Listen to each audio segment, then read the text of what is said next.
جس کا عموماً لوگ ترجمہ یہ کرتے ہیں کہ اللہ کا پسندیدہ دین اسلام ہے۔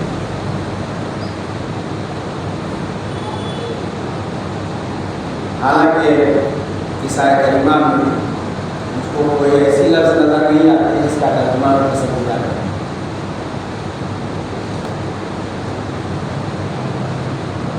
اعلان ہو رہا ہے ان الدین عند اللہ الاسلام، اللہ کے نزدیک بس دین اسلام ہے، اسلام کے علاوہ کوئی دین اللہ کی نگاہ میں دین کہلانے کا حقدار نہیں۔ یہ ترجمہ میں نے کیوں کیا؟ اللہ کے نزدیک بس دین اسلام ہے، اسلام کے علاوہ کوئی دین کہلانے کا حقدار نہیں ہے، دین کہلانے کے لائق نہیں ہے۔ اسی سورہ کی 85 نمبر کی آیت میں اللہ نے اس کو واضح کر دیا ہے۔ ارشاد ہوا من یبتغی غیر الاسلام دینا فلن یقبل منہ، جو شخص بھی اسلام کے علاوہ کسی دوسرے دین کو اختیار کرے گا اللہ ہرگز اس سے اس دین کو قبول نہیں کرے گا۔ اس کا مطلب یہ ہے کہ دنیا میں چاہے کتنے ادیان ہوں، کوئی بھی دین اللہ کی نگاہ میں دین نہیں ہے سوائے اسلام۔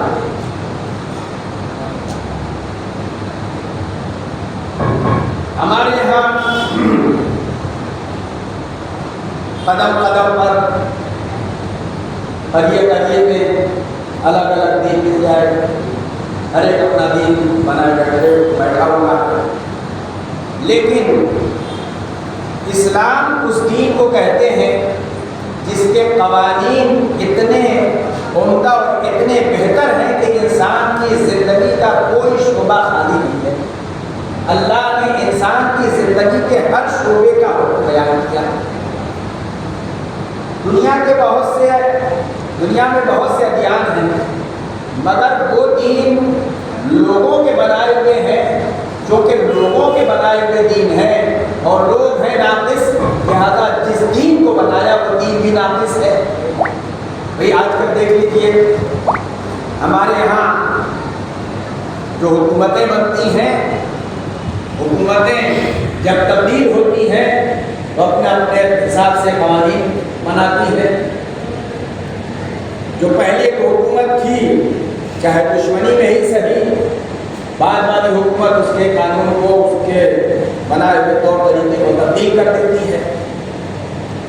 اس کا کیا مطلب ہوا؟ اس کا مطلب یہ ہوا کہ ہم جو کہ ناقص ہیں، لہذا حالات کے بدلنے کے ساتھ ساتھ، زمانے کے بدلنے کے ساتھ ساتھ، لوگوں کی تبدیلی کے ساتھ ساتھ ہمارا جو طور طریقہ ہے وہ بدلتا رہتا ہے۔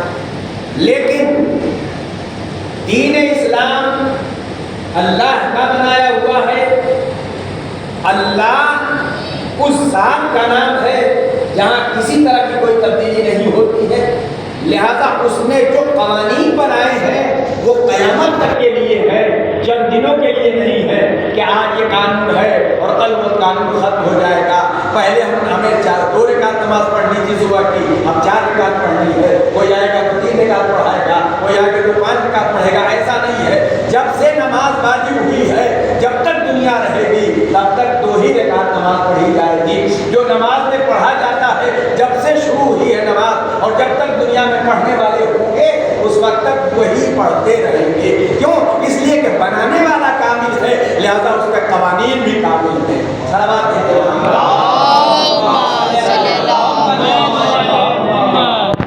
ہم نے جو دین بنایا، ہمارا دین کیسا ہے؟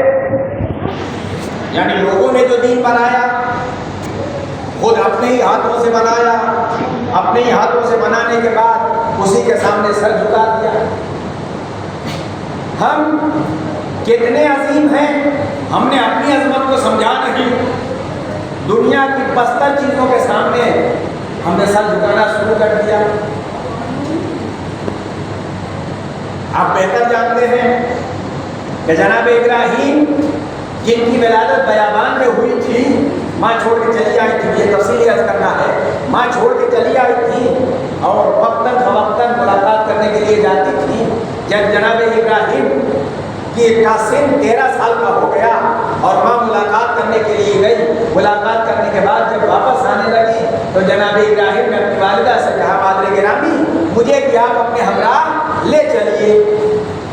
مگر جناب ابراہیم کی والدہ نے کہا کہ بیٹا اگر حاکم وقت کو پتہ چل گیا تو وہ تمہیں قتل کر ڈالے گا، لہٰذا میں تمہیں اپنے ساتھ نہیں لے جا سکتی.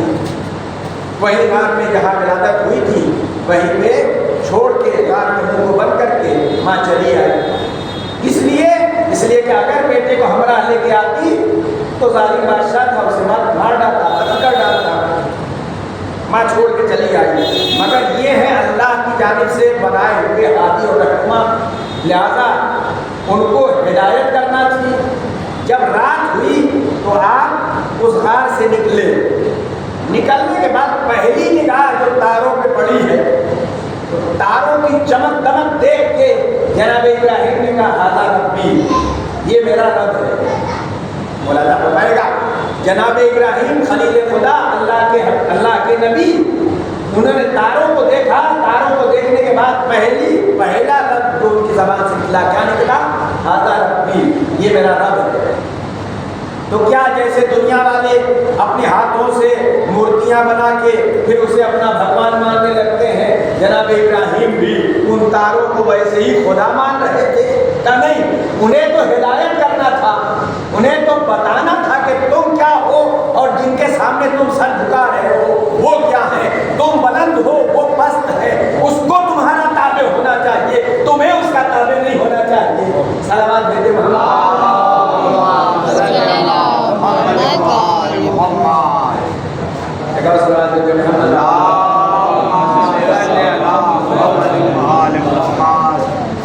تاروں کی چمک دمک دیکھ کے جناب ابراہیم نے کہا ہذا ربی، یہ میرا رب ہے. لیکن جب چاند نمودار ہوا تو تارے چھپ گئے، ختم نہیں ہوئے تھے، چھپ گئے. روشنی مدھم پڑ گئی، ہلکی پڑ گئی، اب تارے نظر نہیں آتے اس لیے کہ چاند کی روشنی زیادہ. جب چاند کی روشنی اور زیادہ نظر آئی تو آپ نے اس کی طرف توجہ کرنے کے بعد فرمایا ہذا ربی، یہ رب ہے، یہ تو اس سے زیادہ چمکدار ہے، اس میں تو اس سے زیادہ روشنی ہے. دیکھیے اسٹیپ بائی اسٹیپ سمجھا رہے جناب ابراہیم لوگوں کو کہ تم چیزوں میں ذرا سا کمال دیکھتے ہو تو اس کے سامنے جھک جاتے ہو، خود نہیں غور کرتے ہو کہ اللہ نے تمہارے اندر کتنے کمالات رکھے ہیں. صلوات بھیجے محمد. تم کتنے باکمال ہو، اللہ نے تمہارے اندر کتنے کمالات رکھے ہیں. تم نے کبھی اپنے اوپر غور نہیں کیا، اپنے متعلق غور نہیں کیا. اگر اپنے متعلق غور کر لیتے تو خدا کائنات کے مطابق خود کو پہچان لیتے، جب خود کو پہچان لیتے تو خدا کو بھی پہچان لیتے. صلوات بھیجے.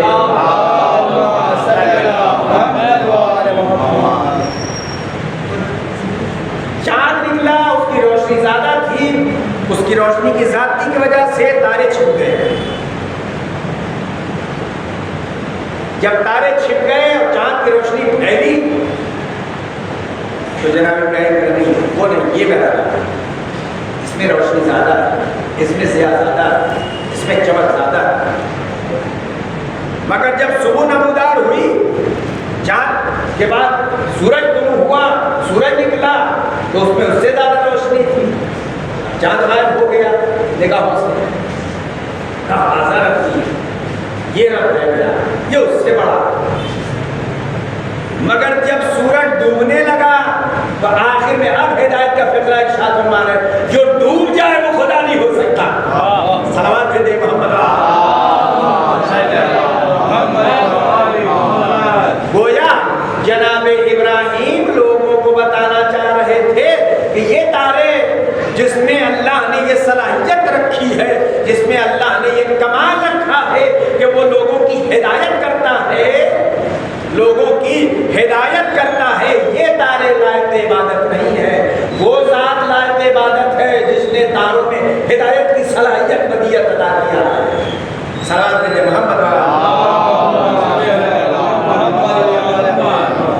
یہ چاند لائق پرستش نہیں ہے بلکہ وہ ذات لائق پرستش ہے کہ جس نے اس چاند میں ضیاء رکھی ہے. یہ سورج عبادت کے لائق نہیں ہے بلکہ وہ ذات لائق عبادت ہے جس نے سورج میں اتنی روشنی رکھی ہے کہ جس سے ہر ایک کو زندگی ملتی ہے.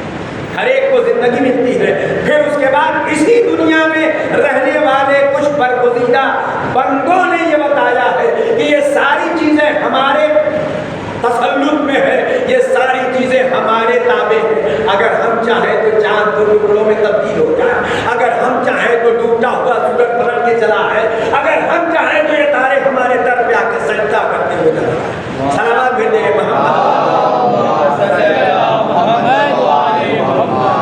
تو یہ دین اتنا کامل ہے جسے اسلام کہا جاتا ہے. یہ دین اتنا کامل ہے کہ اس دین میں کسی طرح کی کوئی ترمیم, کسی طرح کی کوئی تبدیلی ممکن نہیں ہے. جو تبدیل کرنا چاہتا ہے خود تبدیل ہو جاتا ہے, مگر یہ دین بدلنے والا نہیں ہے, یہ دین تبدیل ہونے والا نہیں ہے. اب آئیے اسی قرآن مجید میں دین کا جو معیار ہے وہ بیان کیا ہے اللہ نے. سورہ نساء کی 25ویں آیت میں اللہ نے اعلان کیا من احسن دینا, کون سا دین سب سے بہتر ہے؟ 3 شرطیں, 3 صفتیں بیان کیا. دین کے بہتر ہونے کا 3 معیار اللہ نے قرآن مجید میں بیان کیا. صلوات علی محمد.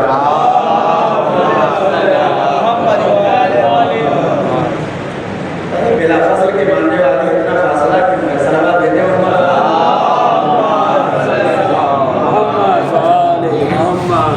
نہ ذاکر کو اس وقت تک مجلس پڑھنے میں لطف آتا ہے جب تک مومن سامنے ہو, اور وہ مومن کو لطف آنا چاہتے ہیں. صلوات دیتے ہیں.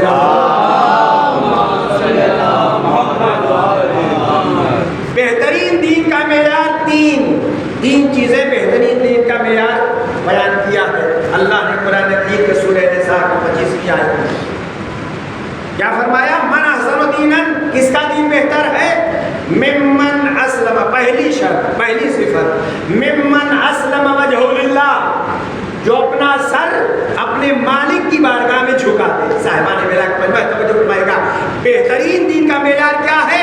ممن اسلم وجہ للہ, جو اپنا سر اپنے مالک کی بارگاہ میں جھکا دے, سر تسلیم خم کر دے, اس کا دین سب سے بہتر ہے. ذرا توجہ فرمائیے کہ ہم جیسا انسان اگر اپنے اس گناہگار سر کو اپنے مالک کی بارگاہ میں جھکا دیتا ہے تو اللہ ہمارے اس سر کو کہیں جھکنے نہیں دیتا. توجہ فرمائیے گا, ہم جیسا گناہگار انسان جب اپنے خالق کی بارگاہ میں, جبکہ ہم کو اپنے مالک کی ذرہ برابر معرفت نہیں ہے, اس کے باوجود بھی ہم جیسا گناہگار خاطی انسان جب اپنا سر اپنے مالک کی بارگاہ میں جھکاتا ہے تو اللہ ہمارے سر کو اتنی عظمت عطا کرتا ہے کہ ہمارا سر کہیں نہیں جھکتا. یہاں تک کہ جن چیزوں پر ہماری زندگی کا دار و مدار ہے, جس کے بغیر ہماری زندگی آگے نہیں بڑھ سکتی, اس کو لینے کے لیے بھی ہمارا سر جھکتا نہیں. اللہ نے ہاتھ عطا کیے ہیں تاکہ چیزوں کو لے کے ہم استعمال کریں, سر نہ جھکے. عزیزو, جب ہم جیسا گناہگار انسان اپنے مالک کی بارگاہ میں سر جھکا دے تو اللہ ہمارے سروں پہ اتنی عظمت عطا کرتا ہے کہ وہ سر کہیں نہیں جھکتا. تو حسین جیسی ذات اگر اللہ کی بارگاہ میں سر جھکا دے تو پھر وہ سر کہاں جھک سکتا ہے؟ صلوات دیتے ہیں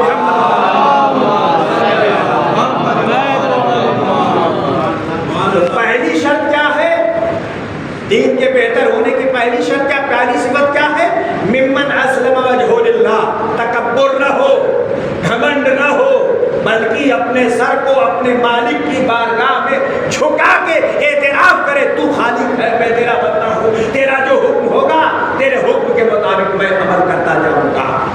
انسان جتنا جتنا اللہ کے حکم پر عمل کرتا جائے گا اللہ اتنی عزتوں سے نوازتا چلا جائے گا.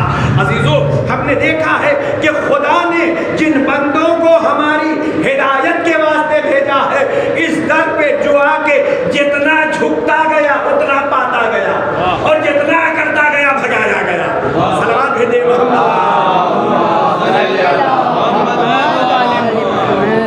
تو پہلی شرط کیا ہے؟ ممن اسلم وجہ للہ, انسان اپنے سر کو اپنے مالک کی بارگاہ میں جھکا دے, تکبر نہ ہو.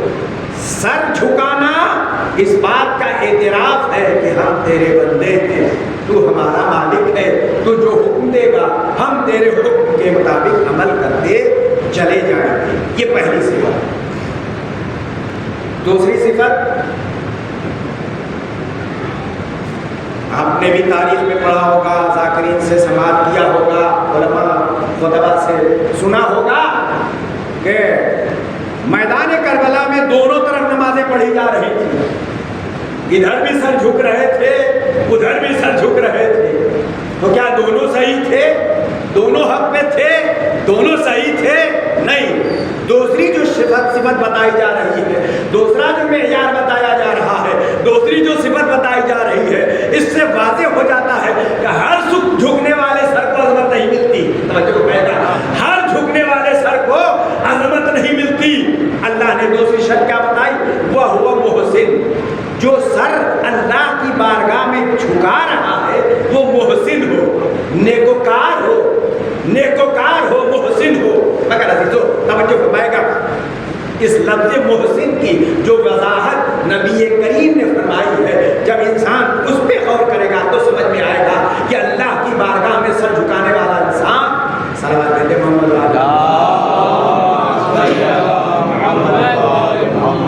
بارگاہ خدا بندی میں سر جھکانے والا انسان کتنا باعظمت ہو جاتا ہے۔ اللہ اس کو کتنی عظمتوں سے نوازتا ہے، کتنی عظمتوں سے نوازتا ہے۔ اسی لفظ محسن کی وضاحت نبی کریم نے فرمائی ہے۔ آپ حضرات نے بھی نام سنا ہوگا تفسیر کا، تفسیر نور الثقلین، تفسیر نور الثقلین میں اسی لفظ محسن کے تشریح میں جناب نبی کریم نے فرمایا، محسن کس کو کہتے ہیں؟ محسن اس شخص کو کہتے ہیں کہ جب وہ نماز پڑھ رہا ہو تو اس کی شان ایسی ہو کہ وہ جب نماز ادا کر رہا ہو تو ایسے پڑھ رہا ہو گویا اپنے رب کو دیکھ رہا ہو۔ بچے بتائے گا، محسن اس کو کہتے ہیں کہ جب اپنے مالک کی بارگاہ میں نماز پڑھنے کے لیے حاضر ہو جائے تو وہ ایسے ہو گویا اپنے رب کو دیکھ رہا ہو، اور اگر ایسا نہ ہو تو کم سے کم اتنا خیال ہو کہ وہ تمہیں دیکھ رہا ہے۔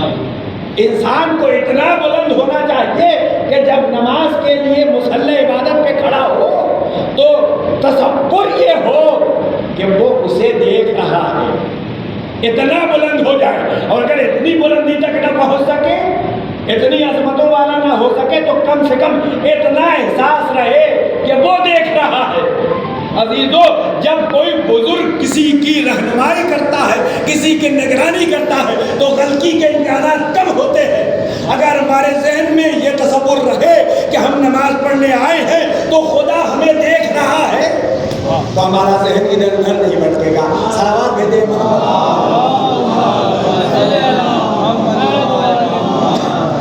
تو کیا وضاحت، کیا تشریح کیا جناب نبی کریم کے لفظ محسن کی؟ تم جب نماز پڑھ رہے ہو تو ایسے ہو گویا تم اسے دیکھ رہے ہو، اور اگر اس معیار تک، اس منزل تک، اس مقام تک نہ پہنچ سکے ہو تو کم سے کم اتنا تصور رہے، اتنا خیال رہے کہ وہ تمہیں دیکھ رہا ہے، وہ تمہیں دیکھ رہا ہے۔ آپ حضرات نے بھی تاریخ میں سنا ہوگا کہ نبی تھے جنہوں نے اپنے معبود سے، اپنے خالق سے، اپنے مالک سے گفتگو کیا، کلام کیا، اور کلام کرنے کے بعد اپنی امت کے درمیان آ کے اس کا اظہار کیا۔ تو امت والے کیا کہہ رہے؟ امتی لن نؤمن لک حتی نری اللہ جہرۃ، ہم اس وقت تک آپ کی بات کو تسلیم نہیں کریں گے جب تک اپنی انہی نگاہوں سے خدا کو دیکھ نہ لیں۔ لن نؤمن لک حتی نری اللہ جہرۃ، اے موسیٰ کلیم اللہ، آپ کی بات کو ہم اس وقت تک نہیں مانیں گے جب تک اپنی نگاہ اپنی قوم کے سامنے۔ لہذا مالک کی بارگاہ میں چند افراد کو، چند منتخب افراد کو لے کے پہنچے اور اللہ کی بارگاہ میں دعا کیا، پروردگار میری امت دیکھنے کی ضد کر رہی ہے، یہ کہہ رہے کہ جب تک ہم دیکھیں گے نہیں اس وقت تک مانیں گے نہیں۔ کیا آپ نے اپنے رب سے کلام کیا؟ کیا جواب ملا تھا؟ اللہ کی طرف سے کیا جواب ملا تھا؟ لن ترانی۔ سوال کرنے والا کون؟ اولو العزم نبی، صاحب کتاب نبی۔ جب انہی نے اللہ کی بارگاہ میں دعا کیا، پروردگار میری قوم ضد کر رہی ہے دیکھنے کی، اپنے جمال کا نظارہ کرا دے، کیا جواب ملا تھا؟ لن ترانی۔ ارے جب اولو العزم نبی موسیٰ اللہ کو نہیں دیکھ سکتے تو عام انسان اللہ کو کیسے دیکھ سکتا ہے؟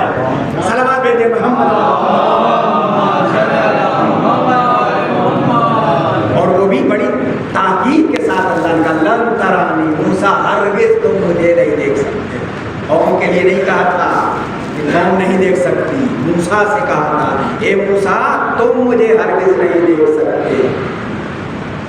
یہ تھے جناب موسیٰ جو اپنی قوم کو لے کے گئے، کوہ طور پہ گئے، کلام کیا، جب کلام کرنے کے بعد پھر اپنی قوم کی طرف مخاطب ہونے کے بعد اس نے پوچھا، ان سے کہا کہ دیکھو تم نے سنا ہم نے اپنے رب سے کلام کیا، گفتگو کیا، باتیں کیا، تو ہم نے یہ تو سنا کہ آپ کسی سے باتیں کر رہے تھے، مگر کس سے باتیں کر رہے تھے ہم نے دیکھا ہی نہیں، تو ہمیں کیا معلوم کہ آج کس سے گفتگو کر رہے تھے۔ حالانکہ جب گفتگو ہو رہی تھی تو گفتگو خود اس بات پہ دلالت کر رہی تھی کہ علی کل شیء قدیر سے گفتگو ہو رہی ہے۔ جب گفتگو ہو رہی تھی تو گفتگو خود بتا رہی تھی کہ کلام خدا سے ہو رہا ہے، بندوں سے نہیں۔ کیسے پتا چلا کہ کلام خدا سے ہو رہا ہے؟ میں بھی اس وقت بول رہا ہوں، اس وقت گفتگو کر رہا ہوں، کلام کر رہا ہوں، باہر سے جو میری آواز سن رہا ہوگا اس کو احساس ہو رہا ہے اس سمت سے آواز آ رہی ہے، کسی ایک سمت سے احساس ہوگا، نہ کہ چاروں طرف سے۔ لیکن جب کوہ طور پہ جناب موسیٰ گفتگو کر رہے تھے ہر طرف سے آواز آ رہی ہے۔ ہر طرف سے آواز کا آنا اس بات کی دلیل ہے کہ بات اس سے ہو رہی ہے جو ہر چیز پہ قدرت رکھتا ہے۔ صلوات بھیجیں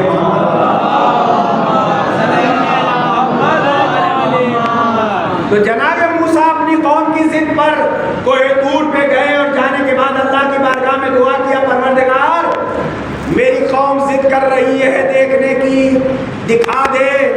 تو ٹک جواب ملا تھا لن ترانی، موسیٰ تم مجھے ہرگز نہیں دیکھ سکتے۔ مگر ذرا صاحبان بلاغت میں توجہ فرمائے گا، ایک راوی ہے جس کا نام ہے ثعلبہ یمانی، وہ ہمارے علاق کے پہلے امام غالب کل غالب حضرت علی ابن ابی طالب کی خدمت میں آیا اور آنے کے بعد عرض کرتا ہے حل رأیت ربک یا امیر المؤمنین، اے میرے مولا کیا آپ نے اپنے رب کو دیکھا ہے؟ جو فرمائے گا ادھر جناب موسیٰ صاحب کتاب صاحب شریعت نبی ہے، اللہ کی بارگاہ میں دعا کیا پروردگار میری قوم دیکھنے کی ضد کر رہی ہے دکھا دے۔ تو ٹوک جواب ملا تھا لن ترانی، موسیٰ تم ہو صاحب شریعت و صاحب کتاب نہیں مگر ہرگز مجھ کو نہیں دیکھ سکتے۔ راوی آ کے امام سے دریافت کرا حل رأیت ربک یا امیر المؤمنین، اے میرے مولا کیا آپ نے اپنے رب کو دیکھا ہے؟ میری جانیں قربان ہو جائے میرے مولا نے کیا جواب دیا، افاعبد ربا لا ارا، کیا میں ایسے رب کی عبادت کر سکتا ہوں جسے دیکھا نہ ہو؟ موسیٰ بارگاہ خدا میں دعا کر رہے ہیں پروردگار قوم ضد کر رہی ہے دکھا دے، نظارہ کرا دے۔ اللہ صاف صاف منع کر رہا ہے ہرگز نہیں دیکھ سکتے۔ مگر راوی نے جب آ کے امام سے دریافت کیا آپ نے اپنے رب کو دیکھا ہے؟ تو کیا جواب ملا، افاعبد ربا لا ارا، کیا میں ایسے رب کی عبادت کر سکتا ہوں جسے دیکھا نہ ہو؟ تعجب سے دانتوں تلے انگلی دبا کے راوی پوچھتا کیف ترا، ارے جب موسیٰ نے دیکھ سکے تو آپ نے کیسے دیکھ لیا؟ جو میں کہا یہ میرے مولا جب موسیٰ نہ دیکھ سکے، آپ دنیا پہچانے ولایت کتنی عظیم ہوتی ہے، ولایت کا کیا مرتبہ ہے۔ جناب موسیٰ صاحب کتاب صاحب شریعت نبی ہے، اللہ کی بارگاہ میں دعا کیا ہے کہ معبود میری قوم ضد کر رہی ہے دیکھنے کی دکھا دے، تو اللہ صاف صاف منع کر رہا ہے ہرگز نہیں دیکھ سکتے۔ راوی نے امام سے پوچھا جب ہم کہا تو رب اللہ را، کیا میں ایسے رب کی عبادت کر سکتا ہوں جسے دیکھا نہ ہو؟ تعجب سے پوچھتا ہے فترا، جب موسیٰ نہ دیکھ سکے آپ نے کیسے دیکھ لیا؟ آپ نے کیا فرمایا؟ آپ نے فرمایا کہ دیکھو اللہ نے دو طرح کی نگاہ، دو طرح کی آنکھیں ہمیں عطا کی ہے، لا تدرکہ العیون بمشاہدۃ الاعیان، اگر انسان اپنی ظاہری نگاہ سے دیکھنا چاہے تو خدا نہیں دکھائی دے گا، اگر اس ظاہری نگاہ سے دیکھنا چاہے تو خدا نظر نہیں آئے گا، بل تدرک چشم بصارت، دوسرے کو کہتے ہیں چشم بصیرت، توجہ فرمائے گا، چشم بصارت چشم بصیرت یعنی ظاہری نگاہ اور باطنی نگاہ، اسی کو قرآن میں بھی اللہ نے دو جگہ بیان کیا ہے۔ اگر انسان اپنی ظاہری نگاہ سے دیکھنا چاہے تو اتنی دور ہے لا تدرکہ الابصار کہ نگاہیں وہاں تک پہنچ نہیں سکتی۔ جو فرمائے گا اللہ کو اگر انسان اپنی ظاہری نگاہ سے دیکھنا چاہے تو خدا اتنی دور ہے، لا تدرکہ الابصار، نگاہیں وہاں تک پہنچ نہیں سکتی. لیکن اگر انسان دل کی نگاہ سے دیکھنا چاہے تو اللہ اتنی قریب ہے. نحن اقرب الیہ من حبل الورید، میں تمہاری شہرک سے بھی قریب ہوں. صلوات دیتے ہیں.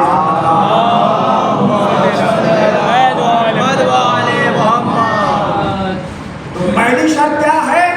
ممن اسلم وجهه للہ، جو اپنا سر اپنے مالک کی بارگاہ میں بغیر چون چرا کے جھکا دے، سر تسلیم خم کر دے، اس کا دین سب سے بہتر ہے. مگر وہ سر جھکانے والا انسان محسن ہو، نیکوکار ہو، بدکار نہ ہو، نیکوکار ہو. نتیجہ واتبع، تیسری شرط واتبع ملت ابراہیم حنیفا، اور وہ ابراہیم حنیف کے راہ کی، ان کے راستے کا اتباع کرنے والا. حنیف کس کو کہتے ہیں؟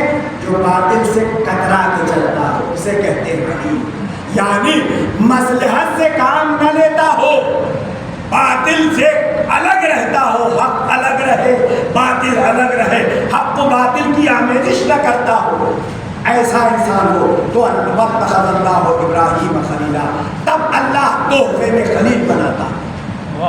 جب انسان کے اندر یہ صفات پیدا ہوتے ہیں تب تحفے میں اللہ خلیل بناتا ہے. عزیزو، اسی دین کے لیے جناب ابراہیم نے اپنی اولاد سے وصیت کیا، وصّى بها ابراہیم البنین ویعقوب. جناب ابراہیم نے یعقوب اور اپنی اولاد سے وصیت کیا کیا؟ ان اللہ اصطفیٰ لکم الدین، اللہ نے تمہارے لیے دین کا اصطفیٰ کر دیا ہے، دین کو چن لیا. فلا تموتن الا وانتم مسلمون، جب تک تم اسلام نہ لانا نہ بننا، یعنی مسلمان. اس آیت سے پتہ چلتا ہے کہ غدیر سے پہلے تک یہ دین دین مصطفیٰ تھا. غدیر سے پہلے تک جو دین نبی کریم لے کے آئے تھے وہ دین دین مصطفیٰ تھا. لیکن پھر اللہ نے کچھ ضعفاء سے وعدہ کیا کہ جیسے ہم نے پہلے والوں سے کو خلیفہ بنایا تھا تم کو بھی خلیفہ بنائیں گے. مگر جن سے وعدہ کیا تھا ان کے اندر دو کمال تھے. ایک کمال یہ کہ ان کا دل نور ایمان سے مزین تھا. ایک کمال یہ کہ ان کا دل نور ایمان سے مزین تھا، اور دوسرا کمال یہ کہ اعمال صالحہ کے ذریعے سے اس کا اظہار ہو رہا تھا. صلوات بھیجیے محمد.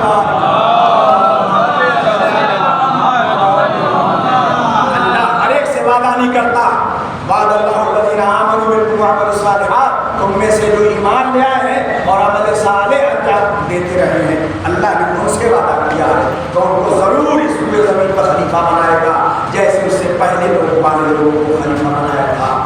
وَلَيُمَكِّنَنَّ لَهُمُ الَّذِي ارْتَضَىٰ لَهُمْ، اور اللہ اس دین کو تمکن عطا کرے گا، مکنت عطا کرے گا، قدرت عطا کرے گا، اختیار عطا کرے گا جس کو تمہارے لیے چن لیا ہے.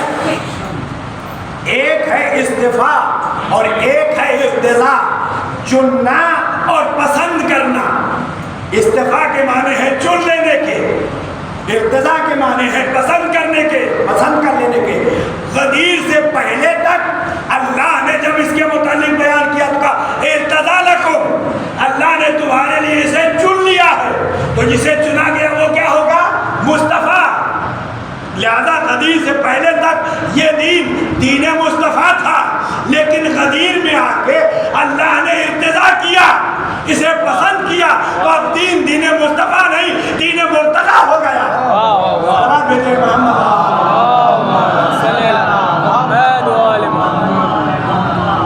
اب سمجھ میں آیا کہ اللہ نے کب دین کو پسند کیا تھا؟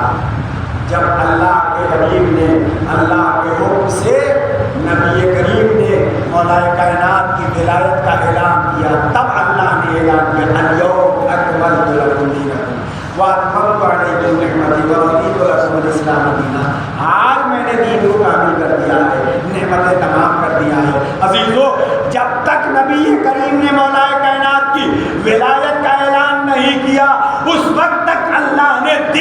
تکمیل کا اعلان نہیں کیا۔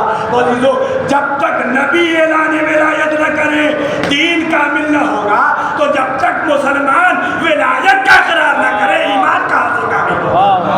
صلوات پہ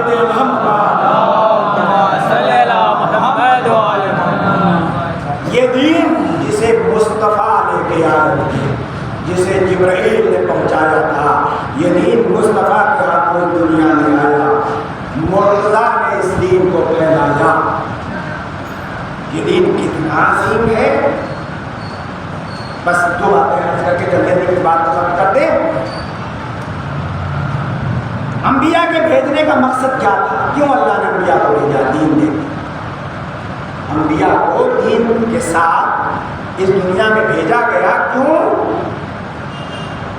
قرآن مجید کا جب مطالعہ کریں گے تو سمجھ میں آئے گا کہ قرآن مجید میں انبیاء کے بھیجنے کی دو وجہ بیان کی گئی۔ ایک وجہ تو یہ بیان کیا گیا ہے کہ اللہ نے انبیاء کو دین دے کے اس لیے بھیجا ہے تاکہ یہ دین سارے ادیان پہ غالب آ جائے۔ لِيُظْهِرَهُ عَلَى الدِّينِ كُلِّهِ، اللہ نے نبیوں کو دین دے کے اس لیے بھیجا ہے تاکہ اس کا دین سارے ادیان پہ غالب آ جائے۔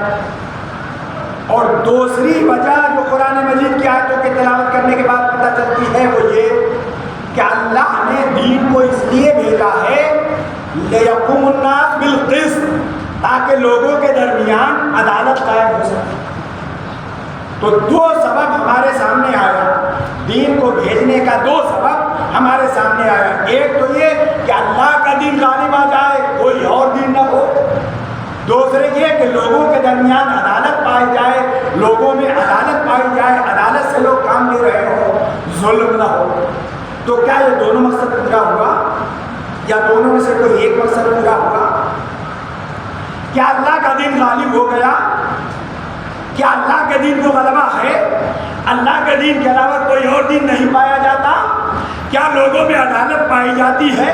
کیا عدالت کی حکمرانی کہیں نظر آتی ہے؟ بظاہر تو اللہ کے دونوں مقصدوں میں سے کوئی مقصد پورا ہوتا ہوا نظر نہیں آ رہا۔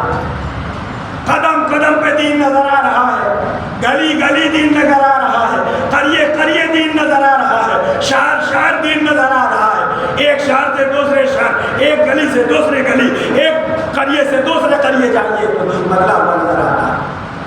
دین تو قدم قدم پہ نظر آ رہا ہے۔ پہلا مقصد پورا نہیں ہوا، دین قابل نہیں ہوا۔ دوسرا مقصد تھا لوگوں میں عدالت قائم ہو، تو عدالت بھی کہیں نظر نہیں آ رہی ہے، ہر طرف مریضی ہے، ہر طرف جنگ ہے۔ جو زبردست ہے وہ کمزوروں کو دبایا جا رہا ہے، کمزور پہ ظلم کیے جا رہا ہے، اس کا حکم بڑھایا جا رہا ہے۔ اس کا مطلب یہ کہ اللہ نے جن دو مقاصد کے تحت دین کو انبیاء کے ساتھ بھیجا تھا ان میں سے بظاہر کوئی بھی مقصد پورا نہیں ہوا۔ تو کیا معاذ اللہ اللہ اپنے مقصد میں ناکام ہو گیا؟ نہیں۔ کیوں؟ کیا ہدایت کا سلسلہ ختم ہو گیا؟ نہیں، ہدایت پانے والے ابھی موجود ہیں، لہذا ہادی کا ہونا ضروری ہے۔ اللہ نے قرآن میں اعلان کیا لِكُلِّ قَوْمٍ ہاد، ہر قوم کا ایک ہادی ہے۔ تو جب ہدایت پانے والے ہیں تو ہادی کا بھی ہونا ضروری ہے۔ آج ہادی کون ہے ہمارا؟ آج رہنما کون ہے ہمارا؟ آج ہدایت کرنے والا کون ہے ہمارا؟ کب وہ ہادی غیب کے پردے میں ہے، بس میں ختم کر رہا ہوں بات کو، وہ ہادی غیب کے پردے میں ہے۔ بچوں کے لیے عرض کر دوں، غیب کا پردہ، غیب کے پردے کا مطلب یہ نہیں ہے کہ کہیں پر کوئی پردہ پڑا ہوا اس کے پیچھے بات ہوگی، نہیں۔ غیب کا مطلب یہ ہے کہ ہماری نگاہوں پر گناہوں کا پردہ ہے جس کی وجہ سے ہم اپنے امام کو نہیں دیکھ پاتے ہیں، مگر ہمارا امام ہم کو دیکھ رہا ہے، ہمارا امام ہم کو دیکھ رہا ہے۔ تو لوگ اعتراض کرتے ہیں، بس اسی ایک بات کو عرض کر کے بات ختم کر دیں۔ لوگ کہتے ہیں اگر وہ ہدایت کر رہے ہیں، ہدایت کرتے ہیں، ان کا کام ہدایت کرنا، تو پردے میں کیوں ہیں، چھپے کیوں ہیں؟ ہدایت کرنے کے لیے لوگوں کے درمیان آنا چاہیے۔ جیسے ہم ولیوں میں سے کوئی اگر تبلیغ کرنا چاہتا ہے، کوئی کسی کو کچھ بتانا چاہتا ہے، تو جب تک ان کے درمیان نہیں جائیں گے کیسے بتائیں گے؟ تو کیسے ہدایت کر رہے ہیں؟ چھپ کے کیسے ہدایت کر رہے ہیں؟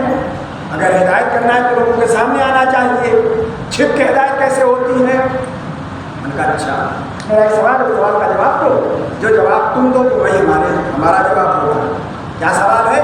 سوال یہ ہے کہ اچھے بتاؤ کہ جب تم کوئی غلطی کرتے ہو، کوئی گناہ کرتے ہو، اور غلطی اور گناہ کرنے کے بعد جب نادم و شرمندہ ہوتے ہو تو کیا کہتے ہو؟ کیا بتائیں، شیطان نے بہکا دیا تھا جس کی وجہ سے ہم نے یہ گناہ کر دیا، یہ غلطی کر دی۔ دیکھا شیطان کو؟ نظر آیا شیطان؟ نہیں۔ بس ایک جملہ کہہ کے بات کو ختم کر دوں، جب مردود بارگاہ چھپ کے گمراہ کر سکتا ہے تو محبوب بارگاہ چھپ کے ہدایت کیوں نہیں کر سکتا؟ صلوات پہ محمد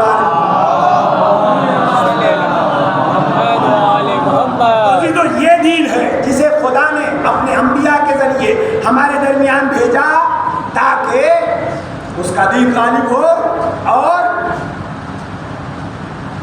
عدالت کی حکمرانی ہو۔ دین بھی غالب نہیں ہوا، عدالت کی حکمرانی بھی نہیں ہے، قدم قدم پہ دین مل رہا ہے اور ہر طرف خوریزی، فساد، ظلم، زیادتی ہے۔ تو کیا مان اللہ خدا ناکام ہو گیا؟ کہا نہیں، ابھی ہادی موجود ہے، ابھی ہادی موجود ہے۔ جب وہ آئے گا تو ایسا ہی ہوگا کہ بس ایک دین ہوگا۔ توجہ میں مت ختم کرا اپنی بات کو۔ جب وہ آئے گا تو ایسا ہی ہوگا کہ بس ایک دین ہوگا، اسلام، اس کے علاوہ کوئی دین نظر نہیں آئے گا۔ اور جب وہ آئے گا تو عدالت کی حکمرانی ہوگی۔ یہاں تک کہ روایتوں میں ملتا ہے کہ لوگ مستحقین کو تلاش کریں گے کہ مگر کوئی مستحق نہیں ملے گا، اتنے بے نیاز ہو جائیں گے۔ یہ ہے دین، جس دین کو اللہ نے ہماری ہدایت کے واسطے بھیجا ہے۔ اللہ نے بھیجا، نبی نے اسے پہنچایا اور امام نے اس کی حفاظت کیا۔ اللہ بانی اسلام ہے، نبی کریم اسلام کو لانے والے ہیں اور ائمہ طاہرین اسلام کے محافظ۔ کیسے حفاظت کیا، کس طرح سے حفاظت کیا ہے؟ ہم ذرا سی مصیبت میں پڑتے ہیں، ذرا سی مصیبت میں مبتلا ہوتے ہیں تو سب کچھ بھول جاتے ہیں، شکایت کرنے لگتے ہیں، مگر ذرا سا انسان توجہ دے کہ جن کو اللہ نے دین کا محافظ بنایا تھا انہوں نے دین کی حفاظت کیسے کیا؟ اپنا وطن چھوڑا، وطن کا ترک کرنا ہی بہت عظیم مرحلہ۔ وطن کو ترک کیا صرف دین کی حفاظت کے واسطے، صرف وطن کو ترک ہی نہیں کیا، وطن کو ترک کرنے کے بعد اپنی عزیز ترین اولاد کو دین کی حفاظت کے لیے قربان کر دیا۔ یہ ایام جو اہل حرم سے مخصوص ہیں، کیا گزرے ان کے، کیا کیا گیا ان کے ساتھ۔ میدان کربلا میں مظلوم کربلا ان کے انصار، احباب، خاندان کے لوگوں کو شہید کرنے کے بعد اہل حرم کو اسیر کیا۔ یہ تفصیل نہیں عرض کرنا، اسیر کر کے دیار بدیار گرایا گیا، یہاں تک کہ یہ قافلہ شام پہنچ گیا۔ جب شام کے دربار کے دروازے پہ روکا گیا تو بی بی زینب نے پوچھا کہ ہمیں یہاں کیوں روکا گیا؟ تو بتایا گیا کہ دربار سجایا جا رہا ہے، اس لیے روکا گیا ہے۔ جب بیوی کو یہ پتا چلا کہ ہمیں اس لیے روکا گیا ہے تاکہ دربار سج جائے، جب دربار سج جائے گا تو ہمیں اندر داخل کیا جائے گا۔ ایک مرتبہ بیویوں کا آواز کیا، بیویوں قریب آ جاؤ، میں بددعا کرتی ہوں تم آمین کہنا۔ یہ کہہ کے بیویوں کو اکٹھا کیا، ہاتھوں کو اٹھایا، بددعا کرنا چاہ رہی تھی کہ ایک مرتبہ نگاہ مظلوم کربلا کی کٹی ہوئی گردن پہ آنکھوں سے بہتے ہوئے آنسو سے پڑی، بھیا کیا علی اکبر کا کلیجہ یاد آ گیا؟ اے میرے بھیا کیا اصغر کا گلا یاد آ گیا؟ اے بھیا کیا برابر کے بھائی عباس کے کٹے ہوئے شانے یاد آ گئے؟ اے بھیا کیا بھتیجا کا پامان لاشا یاد آ گیا؟ کٹی ہوئی گردن سے آواز آئی، میری بہن زینب اگر دین کو بچانا ہے تو ایسے ہی دربار میں داخل ہو جاؤ۔ اٹھا ہوا ہاتھ گر گیا۔ اے بیویوں چلو دربار میں چلتے ہیں۔ بیویاں دربار میں داخل ہوئی، تفصیل کر کے ختم ہوا۔ بیویاں دربار میں داخل ہوئی، دربار میں جیسے داخل ہوئی شبل رحیم نے دربار میں داخل کیا، یزید نے دیکھا تو حالت ایسی تھی کہ دیکھنے کے بعد کہتا میں نے تم سے کہا تھا کہ حسین کے اہل حرم کو اسیر کر کے لے آنا، یہ تم کس کو لے کے آئے ہو؟ ارے جیسے ہی یزید نے یہ کہا، شیخ نے تعارف کرانا شروع کیا، تعارف کراتے کراتے جب جناب زینب انہیں جناب سکینہ کے پاس آیا تو کہتا ہے یہ وہی ننھی بچی ہے جسے سکینہ کہتے ہیں، یہ وہی بچی ہے جس کو اس وقت تک نیند نہیں آتی تھی جب تک اپنے بابا کا سینہ نہیں پاتی تھی۔ نے کہا میں اس وقت تک اسے نہیں مانوں گا جب تک اس کا امتحان نہ لے لوں۔ عزیزو ذرا سا تصور فرمائیے کہ ابھی بچی ہے، 4 سال کی بچی ہے، کتنے مصائب دیکھ چکی ہے، مگر اس کے بعد بھی ایسا امتحان لیا جا رہا ہے۔ کس طرح سے امتحان لیا جا رہا ہے؟ دشت میں باپ کا کٹا ہوا سر ہے، ملعون کہہ رہا ہے کہ تم اپنے بابا کو آواز دو، اگر تمہارے بابا کا سر تمہاری آغوش میں آ جائے تو میں سمجھوں گا کہ تمہارا بابا تم سے بہت محبت کر رہا تھا۔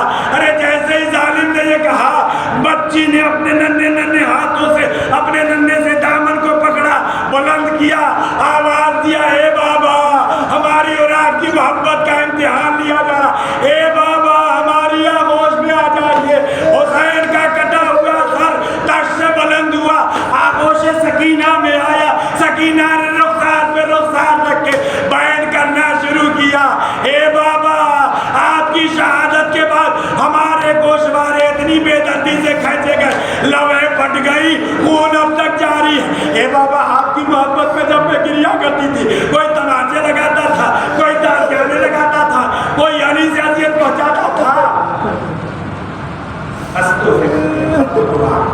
تعارف کراتے کراتے ایک مرتبہ شیخ علی کی لاڈلی زینب الاولیاء مقام کے پاس آیا کہ حاکم یہ وہ بہن ہے جس کا احترام حسین بہت کرتے تھے۔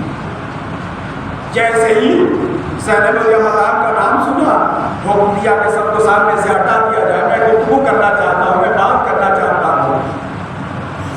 بیٹیاں سامنے کھڑی تھی، ظالم تازیانہ لے کے آگے بڑھا، ساری بیٹیاں ہٹ گئی مگر ایک ضعیفہ تھی جو سامنے آ کے کھڑی ہو گئی۔ ضعیفہ کے سامنے، ضعیفہ جب آ کے سامنے کھڑی ہو گئی، ظالم تازیانہ لے کے آگے بڑھا تاکہ بی بی کو تازیانے سے اذیت دے کے سامنے سے ہٹائے۔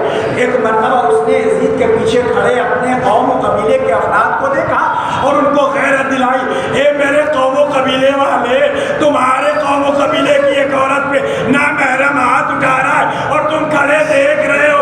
اتنا کہنا تھا کہ فضا کے قوم و قبیلے والے تلوار کھینچ کے سامنے آ گئے، اے حاکم اسے روک دے ورنہ بھی خون کی ندی بہہ جائے گی۔ اتنا کہنا تھا کہ ایک مرتبہ زینب الاولیاء مقام نے اپنا کلیجہ تھاما، قرآن کا رخ کیا، اے میرے غیور بھیا، ایک فضا کو بچانے والے تیری بہن کو بچانے والے۔ اللہ